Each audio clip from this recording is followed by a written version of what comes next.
Hey, it's Drybear. A brand new event has gone in, 2 new events has gone in to the First Descendant, and today I'm going to talk about how you can optimize your experience over the next 2 weeks to get the most out of it. So if you're chilling in anywhere really, you can open up your escape menu by hitting escape, or if you're on console, I believe it's holding the start button. But you'll notice that on the right side of the screen here, you'll have challenge objectives and then event. These events just started with the launch of the hotfix, and they're super important that you want to keep a track of. The first one is the Descendants daily task. This is going to be 4 daily missions that you can complete every single day, and you want to do these every single day because these are super useful. You'll get a 5-hour character XP booster that you can activate at your leisure from your mail. You'll get 20 fine adjustment control axes for re-rolling the stats on your weapons, and you'll get 200,000 Kuiper, which is going to be super helpful for a lot of new players or mid-game players that are still working towards endgame, where you need to get a lot of Kuiper to get yourself jump started. So make sure you're clearing intercept battles, clearing missions, completing research, and completing an infiltration operation every single day. Next is a weapon proficiency boost event, and a lot of people had said that the changes to infiltration operations for character XP have been really good for the game because they've been doing more interesting content than just resetting void fragments or resetting specific hyper experience farms that they can do in certain areas of the world, rather than doing fun, engaging dungeons that they can complete for other materials, as well as amorphous that they can turn into other things that they actually need. So from now until September 25th, there is a weapon proficiency boost event active that will grant you 50% increase to weapon proficiency XP, specifically for defeating monsters in infiltration operations. It doesn't apply anywhere else. So the opportunity for this boost is that when you do the dungeons, the infiltration operations, the amount of weapon proficiency you get for the mobs that you're destroying and killing are going to be increased by 50%. Now, I know a lot of people have been doing testing on this, so I decided to do my own. Generally, when people say, you know, if you see a lot of different creators doing testing on different things that are testing the same thing, my general advice for that is to, you know, either pick one that you trust or take all of their results and then see where their results line up. If you find that someone else has done this testing and they have slightly different results than mine, but there are things that agree, I would raise your confidence in the things that agree and lower your confidence in the things that don't, because there might be some discrepancies there. But after testing this all day yesterday and this morning, these are the results that I had for character XP per hour and weapon proficiency per hour for all of the infiltration operations in the entire game. Now, if you're looking to maximize the event that's happening right now, the weapon proficiency boost event, my recommendation is to clear the asylum hard. I did do a lot of reset testing as well. There are some dungeons that you can fail an encounter. It'll reset the encounter. The mobs will respawn. You can do this in Sepulchre. You can do this in Asylum. You can do this in Biolab. There's a lot of opportunities for you to do this in different spots. However, in all the testing that I've done for the reset, it is a slight increase in your weapon proficiency per hour, but you lose out a lot on special materials and, more importantly, amorphous that you can use to turn into catalyst blueprints, any weapons, characters, descendants, as well as the energy activator blueprints that you need for your account. So since it's only a small increase, depending on your clear time, you can get anywhere from 10 to 15% more weapon proficiency by failing encounters and retrying them. Not only do you have to do these in a group of 1 or 2, because if you do it in a group of 3 or 4, there are bugs that cause mobs to despawn, which means you have to be soloing it or duoing it in order to get benefit from the reset. I think that it is much better for your overall account health to just finish the dungeon and complete it, get the amorphous material and run again, because it's not really that big of a difference at the end of the day. You'll get a small, like 10 to 15% increase, but you'll lose out a lot on amorphous and other things. And personally for me, when I can not reset things, right, when I can play the game normally and get efficient farming, I tend to prefer that because I think it's a lot more enjoyable rather than hitting escape every 13 seconds and resetting, or, you know, failing something on purpose to reset. I find that if I can play the game normally and still get equal or greater amounts of farm, I will always prefer to do that.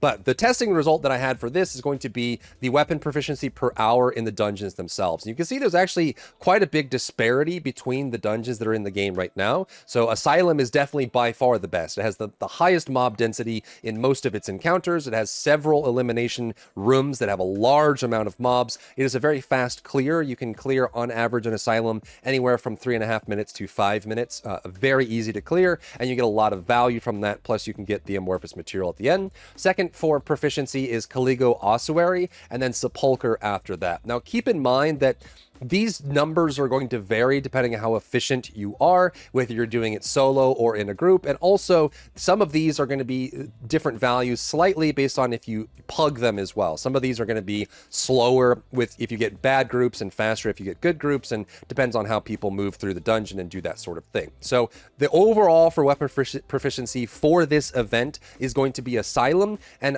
it doubles that for the character XP. So I had previously been running Magister's Lab. It's a very short run. You can do it in like 2.5 to 3.5 minutes. Very easy. You can run it with any character, super fast character XP. But after getting down to brass tacks and testing it myself, I found that there are 4 dungeons that are more efficient for character XP than Magister's Lab. That is Biolab, Sepulcher, Asylum, and Mystery's End that all have very good value. Mystery's End, in my opinion, is actually the most efficient, but it does have some points that require you to be efficient in your farming, whereas it can fall behind things like Biolab, Sepulcher, or Asylum. If you start being less efficient, it might be a little bit harder to get this, but I think that you would look at this as available XP per hour in the dungeon, and you can pick from the top 5 and decide which of those you enjoy doing the most and which one gives you the most value back. Additionally, I like to include all the dungeons here because there might be some dungeons on hard that drop specific modules you're looking for. I know not everyone has every module in the game like content creators do, so you might find that one of these drops a new Luna mod or a red mod that you need for one of the characters, and so you can choose to run one that is maybe in the top 5 or top 10 that has the right one, but at least with this you can use the reference values to decide for yourself which ones you want to run. And I recommend taking advantage of this because not only do you get your weapons leveled up, you can max out your weapons. Right now, the hardest content in the game is Gluttony, the last Void Intercept boss, and he is primarily a weapon damage encounter, so maxing out a couple weapons is going to be very useful for making invasions easier, Gluttony easier, Molten Fortress easier. Take advantage of this buff and get it done. But also on top of that, I think the fact that this isn't just a void fragment reset, it is running dungeons is super nice because a lot of these dungeons can drop special materials like anodes, biogels, biometals, residue, all of that. You know, Forgot Tents can drop some really good residue, which you can see is decent for character XP. So you can actually just be running dungeons for the next 12 days, getting all of the materials you need to craft things, all the materials you need to unlock things, and target farming modules, getting gold and Kuiper at the same time, leveling your characters, leveling your weapons. Basically, these dungeons will do everything your account needs, and by going through the dungeons and picking the ones that you need, you'll be able to make your account so much better in the next 12 days rather than just sitting AFK, sweating in Bunny Cave, jumping up and down and getting only, you know, like specific void shards and weapon XP, character XP. And what's cool about this is that you can do these in any size group. Now, again, if you are going to be doing the reset tactics, the reset works great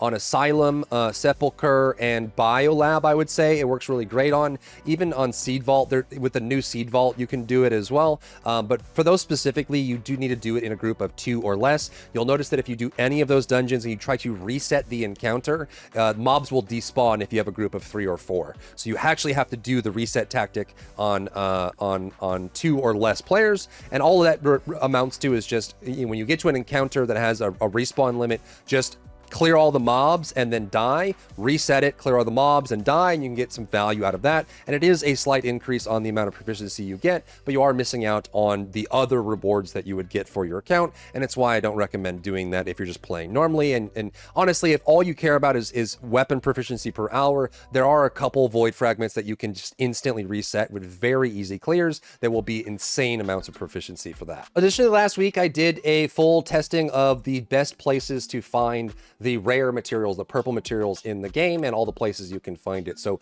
what I would recommend is I'm going to have this material farming guide and the proficiency testing results down below in the comments and in the description. So what I would recommend is just using this plus the sheet to find good places to get these, right? If you find that you need to do like complex carbon activators, you can go ahead and do Seed Vault on hard, and then you don't have to do the reset, just finish it. If you need energy residue, if you need metallic foils, if if you need, like, you see a lot of these all come from dungeons as an option, so you can actually clear those dungeons, get those done, and then get the results that you need, as well as the final materials. These are the best spots to farm them, but a lot of these come from dungeons as well. And you can also hard farm some of the modules that come from them, or even farm modules and combine them out of it as well. But I think the next 12 days is a really big opportunity for people to boost their account up, get materials that they need, level their characters up, and level their weapons up for the bonus in strength they'll get, but also the mastery experience to raise your cap on inventory and loadouts and things like that. If you found value in today's video, leave a like down below, leave a comment for the algorithm to help this video get seen by more people, and don't forget to check out my other channels for other content and other stuff and other things.